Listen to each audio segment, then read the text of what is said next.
Ok, buenas noches, chicas. Vamos a empezar, vamos a continuar con el estudio del libro de Hechos. Vamos a continuar con el capítulo 2. Yo pienso que vamos a estar unas cuantas semanas más en el capítulo 2, porque es la base para que entendamos todo el resto del capítulo. Así que vamos a empezar en oración. Vamos a orar Tehillim 119, 33 a 40. Dice, enséñame, oh Yahweh, el camino de tus estatutos y los retendré hasta el fin. Dame entendimiento y guardaré tu Torá, la cumpliré de todo corazón. Hazme andar en la senda de tus mandamientos, porque en esto me deleito. Inclina tu corazón, mi corazón a tus testimonios y no a la codicia. Aparta mis ojos para que no vea la falsedad y vivifícame en tus caminos. Confirma tu palabra, tu sierva, temerosa de ti. Aleja de mí la afrenta, porque tus juicios son buenos. Me he deleitado en tus mandamientos, vivifícame en tu sedec. Isaías 60:1-2. Levántate, resplandece, porque ha llegado tu hora, y el cabot de Yahweh se ha levantado sobre ti. Pues he aquí que las tinieblas cubrirán Arets, y densa oscuridad los pueblos. Pero sobre ti se levantará Yahweh, y será visto su cabot sobre ti. Padre soberano del universo, soberano maestro, te invocamos esta noche para que vengas a nuestra reunión y nos enseñes de tu palabra. Toma el control de nuestra mente, de nuestro cansancio, de nuestros sueños, de nuestras dudas, Padre. Te pedimos que esta noche tú te manifiestes con tu amor y tu misericordia. Danos la clase que nosotras, Padre, y todas las personas que van a escuchar necesitamos oír de ti. Te alabamos, Padre eterno. Padre, permítenos ser testigos, que nosotros te escuchemos y que realmente veamos tus grandes obras para así comunicar a otros y ser testigos, Padre, de lo que, como dice tu palabra, de lo que hemos visto y oído, de eso testificamos. Te alabamos, Padre, tú eres digno de toda honor y gloria. Levántate, Hashem, y que sean esparcidos tus enemigos.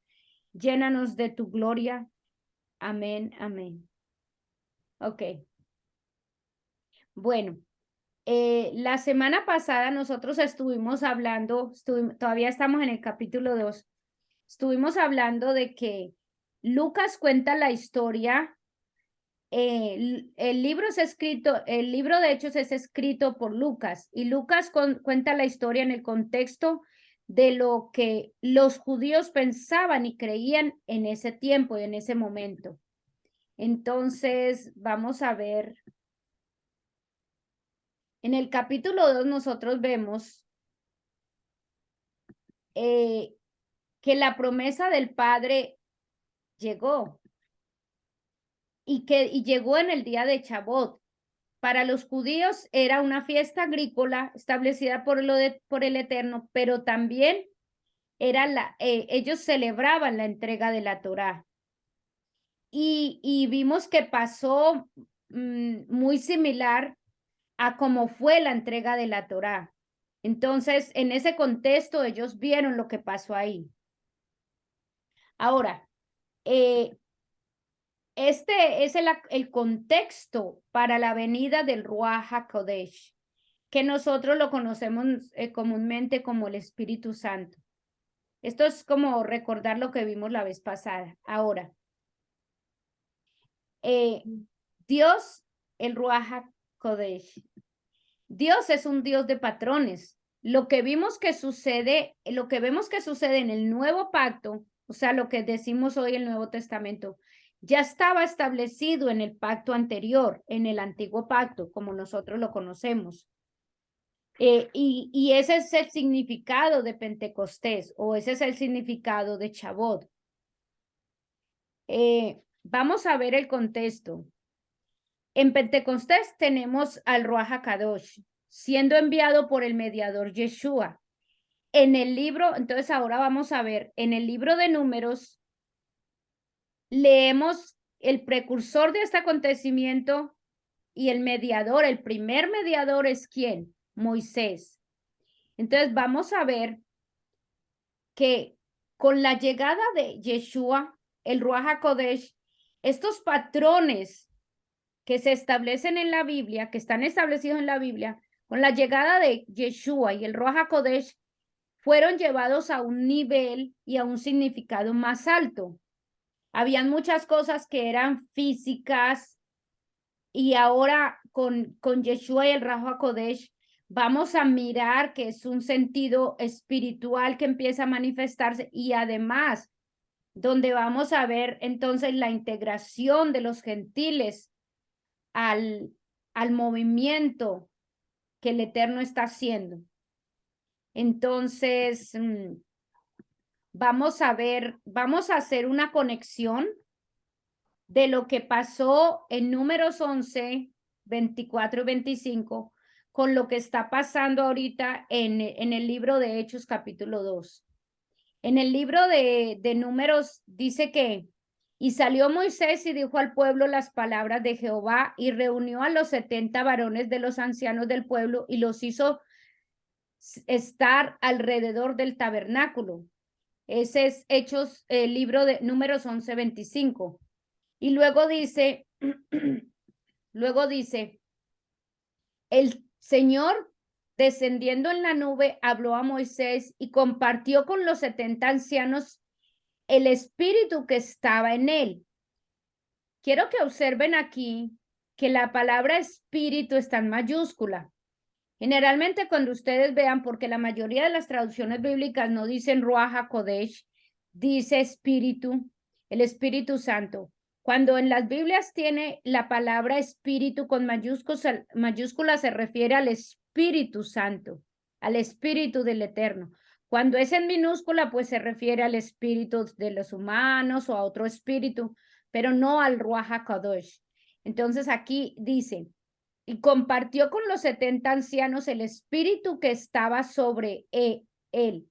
Cuando el espíritu descansó sobre ellos, se pusieron a profetizar, pero esto no volvió a repetirse. Entonces, ¿qué pasó en el libro, en el libro de Números cuando estaban con Moisés? El espíritu que estaba en Moisés, el Eterno lo pasó a los 70 ancianos y ellos empezaron a profetizar. ¿Qué pasó aquí en el libro de Hechos? Dice que en Hechos 2:4 dice, y todos fueron llenos del Ruach HaKadosh y comenzaron a hablar en diferentes lenguas. ¿Sí? Entonces, ¿qué pasó? Es un acontecimiento similar, por eso estamos viendo los patrones de antes y los patrones de ahora. Así como el espíritu de Moisés, que Moisés tenía, fue compartido con los 70 ancianos y hablaron profecía, ahora 1300 años más tarde en Pentecostés, por eso estamos en Hechos 2, el mismo espíritu que Yeshua, el mediador, tenía, fue compartido con los creyentes judíos y cuando recibieron este espíritu, entonces, ¿qué hicieron cuando recibieron este espíritu? En los dos acontecimientos, en Números 11, 25, 24, 25, y en el libro de Hechos. ¿Qué hicieron cuando recibieron el Espíritu? Profetizaron. Profetizaron a medida que iban hablando en diferentes lenguas, estaban profetizando. ¿Sí? Entonces, vamos a ver el libro de Hechos en capítulo 2, 17, 18, y dice, y en los postreros días, dice Dios, derramaré de mi espíritu sobre toda carne, y vuestros hijos y vuestras hijas profetizarán, vuestros jóvenes verán visiones, y vuestros ancianos soñarán sueños. Y de cierto, sobre mis siervos y sobre mis siervas, en aquellos días, derramaré de mi espíritu y profetizarán. Esto es lo que el apóstol Pedro se levanta y dice, esto fue lo que el profeta Joel dijo. Esto que ustedes están viendo fue profetizado, fue establecido por el Eterno antes. Pedro explica el significado de eso. Pedro empieza a decirle, esto fue lo que el Eterno dijo a través del profeta Joel, que iba a suceder. Pues está sucediendo aquí enfrente de ustedes. Ellos están hablando, ellos están profetizando y el Eterno dice que va a dar sueños, va a dar visiones, va a dar palabra de profecía a las personas cuando el Espíritu caiga sobre ellos. Y eso fue lo que pasó aquí. El Espíritu cayó sobre ellos. Pero hay unas cosas en las que quiero enfocarme aquí. Por ejemplo, dice, en los postreros días, ¿sí? Dice el apóstol Pedro, perdón. Pero uno se pregunta entonces, bueno, ¿cuáles son los postreros días? ¿Los postreros días o los últimos días? Porque el apóstol Pedro está diciendo, esto que está pasando aquí es lo que el profeta profetizó y está pasando aquí. Y dice, en los postreros días, ¿cuáles son esos postreros días? En los últimos días, es decir, realmente entonces, ¿a qué se refieren los últimos días? Los últimos días son un largo e indeterminado periodo de tiempo que comienza una vez que el Mesías ha llegado. Y él ya llegó. Por lo tanto, los postreros días son desde el momento en que Yeshua llegó. Desde ahí empezamos a contar los postreros días. Y básicamente esos postreros días llevamos ya más de 2000 años. Y desde ese momento para ahora son los postreros días. Entonces él dice que a partir de ese momento, todas estas cosas van a empezar a pasar a partir de esos días. Ahora voy a mirar, no voy a enfatizarme aquí. Este versículo nosotros vamos a enfatizarnos en la próxima clase, porque hay mucho que nosotros, a partir de esto que el apóstol Pedro dice, a partir de esta parte aquí que él dice, es que nosotros podemos ver todas las manifestaciones del espíritu de Ruach HaKadosh que empieza a darse a través de todo el libro de los Hechos. Cómo el Espíritu del Eterno se manifiesta de estas maneras en las personas comunes y corrientes. En las personas aún que no son judíos, empieza a manifestarse en los gentiles.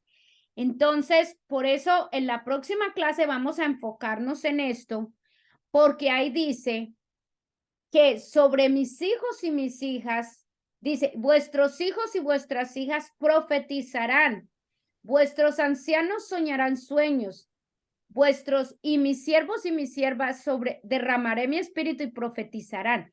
Entonces, todo esto se va a empezar a manifestar en el libro de Hechos, porque desde ahí ya había empezado los postreros días. Entonces, no me voy a enfocar en eso, voy a enfocarme en algunas cosas que dice Pedro en Hechos 2, porque nos vamos a enfocar en esto en la próxima clase para hablar más de los dones del Espíritu. Pero entonces vamos a hablar aquí, después de esto, en el versículo 21, el apóstol Pedro dice, al final de esta palabra, dice, y todo aquel que invocar el nombre de Yahweh será salvo. Todo aquel que invocar el nombre de Yahweh será salvo. Dice, todo aquel que invocar el nombre de Yahweh será salvo. Esencialmente, Pedro está dando un salto de reconocerle el nombre de Yeshua como el Mesías. Él está básicamente diciendo, el nombre de Yeshua como el Mesías, reconocerlo, es el requisito de poder invocar a Yahweh como nuestro Salvador. ¿Ves? Ese es el requisito que él dice para reconocer. Ahora, Yeshua es el único agente de salvación, pero Yahweh es la única, Yeshua es el único agente, pero Yahweh es la única fuente de salvación. Porque muchas veces nosotros, y en muchas de las doctrinas hoy en día, se ha como anulado al Padre, porque Yeshua lo es todo. Pero Yeshua dice, yo soy el camino al Padre. Escuche, Yeshua dice, yo soy el camino al Padre. Por lo tanto, nosotros no podemos anular al Padre, porque Yeshua dice que Él es el camino. Por eso puse Yeshua es el único agente de salvación. Porque ¿qué es un agente? Un agente es una persona que gestiona algo en nombre de quien representa. En este caso, Yeshua, ¿a quién está representando? Al Padre, a Yahweh. Y fuente quiere decir que es el origen de donde surge. Por lo tanto, Yeshua es el único agente de salvación, el único. Pero Yahweh es la fuente. Y Yeshua lo dijo, que Él era el camino al Padre. Por lo tanto, nosotros no podemos darle valor a uno y disminuir al otro, o hacer que el Padre entonces ya no tiene ninguna función porque Yeshua ya está, cuando Yeshua nos dice él mismo, yo soy el camino al Padre. ¿Sí? Entonces, ahora, otra cosa que dice el apóstol Pedro en el libro de Hechos, y es en el versículo 23, dice, el apóstol Pedro habla de quienes entregaron a Yeshua. Y él dice, a este, entregado por determinado consejo y presencia de Dios, vosotros, por manos de hombres inicuos, lo matasteis crucificándolo. Básicamente el apóstol Pedro les está diciendo, ok, aquí ustedes mataron a Yeshua, poniendo las manos de inicuos. Los inicuos, ¿quiénes eran los inicuos? Pedro dice que lo entregaron en manos de inicuos. Inicuos del griego anomos, porque vamos a mirar que estamos mirando el Nuevo Testamento traducido en griego. Y dice, básicamente la palabra inicuos, viene del griego anomos, que significa carencia de ley, que no tiene ley. Anomos, es como nosotros, es un poco parecido en el español, cuando usamos la A antes, un prefijo, como decimos, A significa sin ley. Entonces, aquí él está diciendo, ok, a este Yeshua, ustedes lo entregaron y para que los inicuos lo mataran. Por lo tanto, ¿quiénes eran los inicuos? Y vamos a ver algo aquí. ¿A qué se refiere? En la Biblia, vamos a ver esto para que entendamos un poquito aquí este concepto. En la Biblia, la palabra ley siempre se refiere a una de dos cosas. Se refiere, al principio siempre se refiere a la Torá o las leyes de Moisés. Y más adelante, sobre todo en muchas cosas que el Nuevo Testamento habla, más adelante se refiere a la tradición y a la ley rabínica.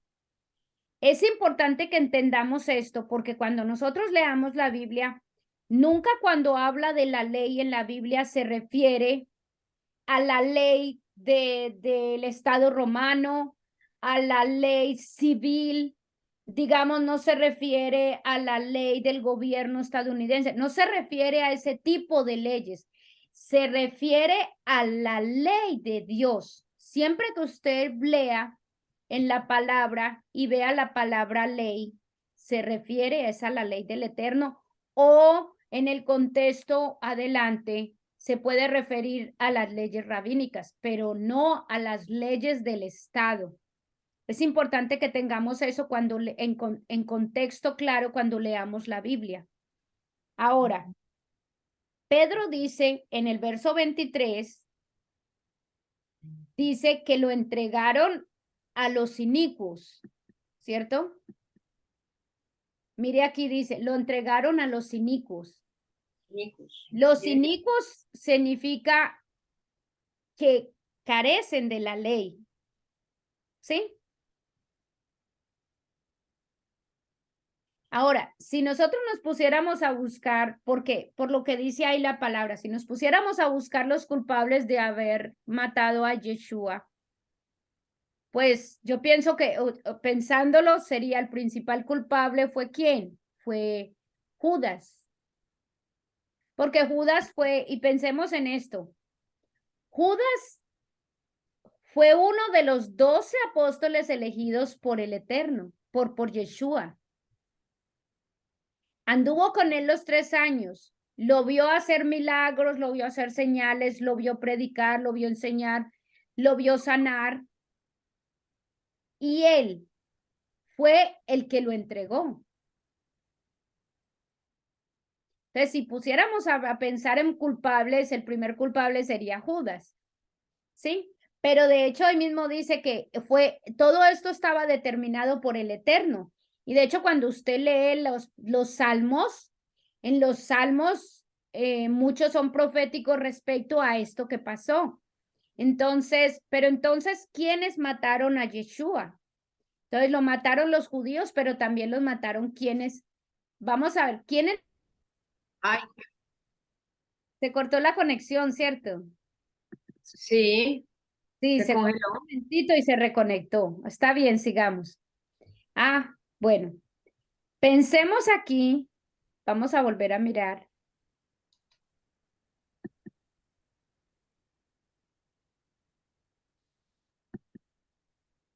Ajá, Sí, sí, ahí está bien. y ahí estábamos.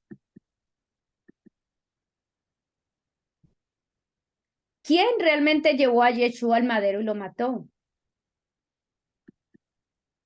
Judíos y gentiles. ¿Por qué judíos y gentiles? Porque los romanos eran, cuando el apóstol Pedro se refiere a Nicos, y Nicos se refiere a gente que no tiene ley, pero los judíos son gente que tiene ley, que es la ley de la Torá. Por lo tanto, ¿quiénes eran los inicuos? Los romanos, los que no tienen ley. Por lo tanto, ¿quiénes mataron a Yeshua? Judíos y gentiles. ¿Sí o no? Entre Sí. todos lo mataron, judíos y gentiles. Ahora, por lo tanto, póngame cuidado, es ingenuo y a la vez es una calumnia hacer a todos los judíos que vivieron durante la época de Yeshua y después de ellos hasta ahora culpables de la muerte del Mesías. Porque desafortunadamente esto es una cosa que hay muchas personas que tienen en su mente y por eso tienen odio contra los judíos. De hecho, eso Ahora, viene hoy en sí, día. De hecho, sí, eso viene desde Martín Lutero. Eso viene desde Alemania. Esa creencia viene desde esa época de que los judíos lo mataron y que los judíos que están ahora y los que están ahora son los que mataron al Mesías. Eso es ignorancia. Eso es ser ingenuo y es una calumnia. Decir que ellos lo mataron. Ahora, porque si yo aplico eso y yo digo que los judíos lo mataron, los judíos que todavía viven, entonces tendría que incluir a los gentiles también. Y ahí estamos nosotros, porque nosotros somos gentiles, venimos de los gentiles y y también los gentiles son sin ley. Ahora, entonces, aquí viene algo para que pensemos un poco. Póngame en cuidado. La palabra anomos, ¿cierto? Dijimos que anomos es sin ley y no tener ley es inicuo. Desde la perspectiva bíblica, ese es el significado, ¿ok? Desde la perspectiva bíblica. Ahora, y siempre es algo, anomos es una connotación negativa, tanto en el Antiguo como en el Nuevo Testamento, es una connotación negativa. Y tristemente, peligrosamente, la mayor parte de los cristianos de hoy en día, lo mismo que los romanos crucificaron a Yeshua, dicen que la Torá de Dios, la ley de Moisés, no les pertenece. Pensemos en eso. repítame. Ok, si yo pienso, ok, si yo pienso como eran los romanos no tenían ley, porque se refiere a la ley de Dios, a la Torá. Y los romanos no tenían la Torá, por lo tanto los romanos eran anomos, sin ley, eran Sí. inicuos. Por eso Pedro dice, lo entregaron a manos de inicuos. Ok, si ellos son anomos, sin ley, sin Torá, y hoy en día yo digo que la Torá no existe, que nosotros no tenemos por qué seguir la ley de Dios, ¿eso qué nos hace a nosotros?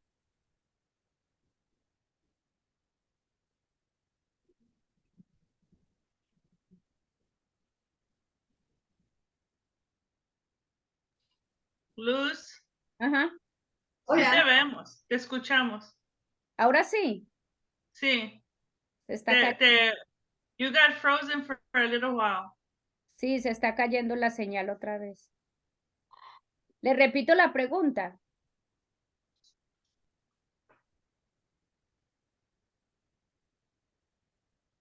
Le repito la pregunta. ¿Me escuchan? Ajá. Sí, sí, Sí. sí, escuchamos. Ok.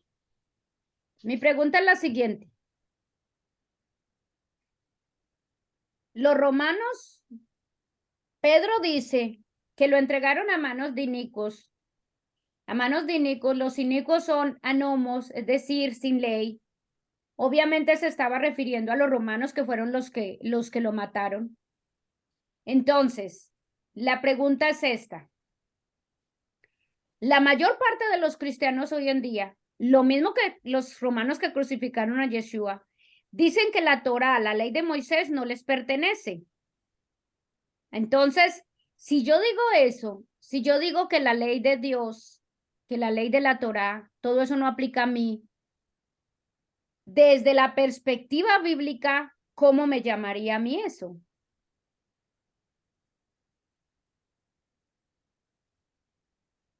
Inicuo. Inicuo, anomo, anomos. Es decir, ¿por qué? Porque es sin ley, Sin ley. sin ley. Así que la mayor parte del cristianismo hoy en día, por toda definición bíblica, se ha clasificado a sí mismo y proclamado orgullosamente anomos, es decir, sin la ley del Eterno. Desafortunadamente, esa es la enseñanza que la gente ha tenido. Nos han enseñado a no tener la ley, es decir, a ser inicuos, porque desde la perspectiva bíblica de la definición del Eterno, eso es ser inicuo, no tener ley. Y recuerde que les dije ahora, ¿y a cuál ley se refiere? A la ley del Eterno. ¿Y cuál es la ley del Eterno? La Torá. Eso es algo para que reflexionemos y pensemos un poquito. Entonces vamos a volver a la conexión y a los patrones que hicimos con el libro de Números 11:25, ¿recuerdas? Vamos a ver aquí, a recordar ese patrón bíblico que vimos ahorita. Dice así: el Señor descendió en la nube y se habló con Moisés y compartió con los 70 ancianos el espíritu que estaba sobre él. Cuando el espíritu descansó sobre ellos, se pusieron a profetizar, pero no se volvió a repetir. Entonces, dije que casi idéntico, todo esto idénticamente había ocurrido, todo esto que pasó aquí en el libro de Números, está ahora ocurriendo idénticamente en el libro de Hechos capítulo 2. ¿Sí? Sí. Ahora, vamos a leer el libro de Hechos porque lo quiero leer de aquí, a leerlo de aquí. Libro de Hechos capítulo 2, del 17 al 21. Dice, el 16 dice, esto es lo dicho por el Nabí Joel. Nabí es profeta, es la palabra hebrea para decir profeta. Dice, acontecerá en los postreros días que Yahweh, dice Yahweh, que derramaré de mi ruach sobre toda carne, y sus hijos y sus hijas profetizarán, sus jóvenes verán visiones, y sus sequenim soñarán sueños. En aquellos días derramaré de mi ruach sobre mis siervos y mis siervas y profetizarán. Mostraré maravillas en los Shamaim y señales en Arets, sangre y fuego y vapor de humo. El sol se convertirá en tinieblas y la luna en sangre, antes que venga el grande y terrible día de Yahweh. Y será que a todo aquel que invoque el nombre de Yahweh será salvo. Y ahí dice, Joel 2, 28 al 32. Es una cita del antiguo pacto, del Antiguo Testamento, de uno de los profetas. Lo que el apóstol Pedro está haciendo aquí. ¿Sí? Ahora, Pedro dice que el hablar en lenguas, profetizar, es uno de los varios dones posibles que uno puede recibir como resultado de la morada del Ruach HaKadosh en la persona, ¿cierto? Eso es lo que el apóstol Pedro está diciendo en ese versículo. ¿Sí? Ahí está.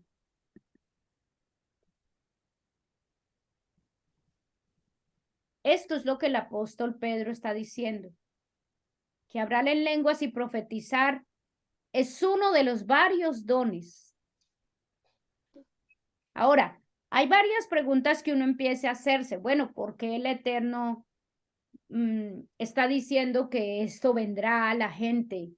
Que a partir del Ruach HaKadosh y que esto es uno de los varios dones que las personas van a recibir.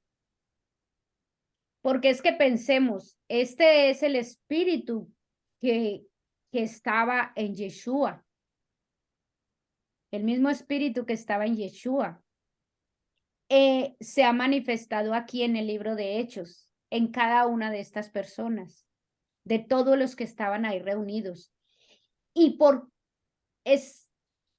mire que yo le dije, vamos a hacer mucho énfasis, vamos a quedarnos un poquito en el capítulo 2, porque es que para poder entender todo lo que se están haciendo los apóstoles y los demás de aquí en adelante en el libro de Hechos, tiene que ver es con esto que acaba de suceder, la llegada del Ruach HaKadosh.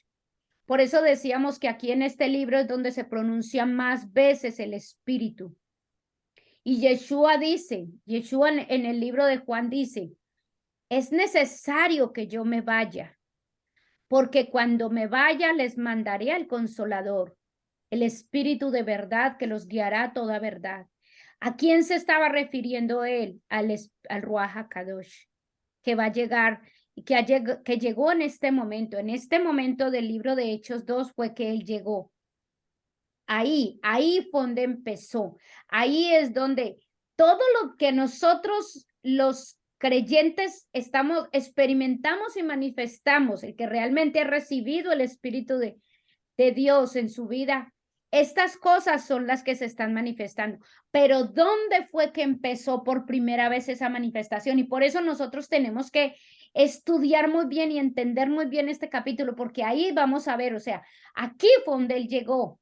Aquí fue donde se manifestó y ahí es donde empieza a expandirse a través del mundo y a través de los apóstoles. Aquí, en este capítulo 2. Este capítulo 2 nos aplica a nosotros hoy en día y por eso tenemos que mirarlo en más detalle porque las cosas que nosotros vivimos, los dones que nosotros manifestamos, aquí es donde empezó. Por eso es importante este. Por lo tanto, miren aquí. Ay, Tarea. no hay problema, una foto. Vamos a leer. Esta es una tarea importante. Vamos a leer estos capítulos que les acabo de poner ahí. Capítulo 2, Hechos nuevamente. Sí, porque necesitamos profundizar en ellos, conocer un poquito más, entender a qué se refiere, porque a partir de ahí nosotros vamos a ver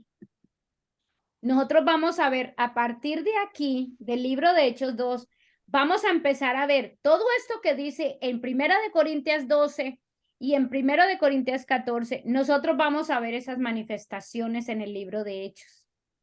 Entonces nos va a servir de referencia y nos va a ayudar a entender lo que va a pasar de aquí en adelante y nos va a ayudar a entender lo que a nosotros nos ha pasado, las experiencias espirituales que hemos tenido con el Eterno. Nos va a ayudar a entender todas estas cosas. Entonces, por eso les puse, esa es la tarea. ¿Ok? Muy bien, porque yo no había estudiado ni una vez Corintios, ni siquiera lo había ni mirado. Es todo lo que hay que aprender. Sí, pues vamos a tener eso, estudiarlo bien, leerlo varias veces para que podamos profundizar en el libro, en el Hechos 2, del 17 al 21. ¿Ok?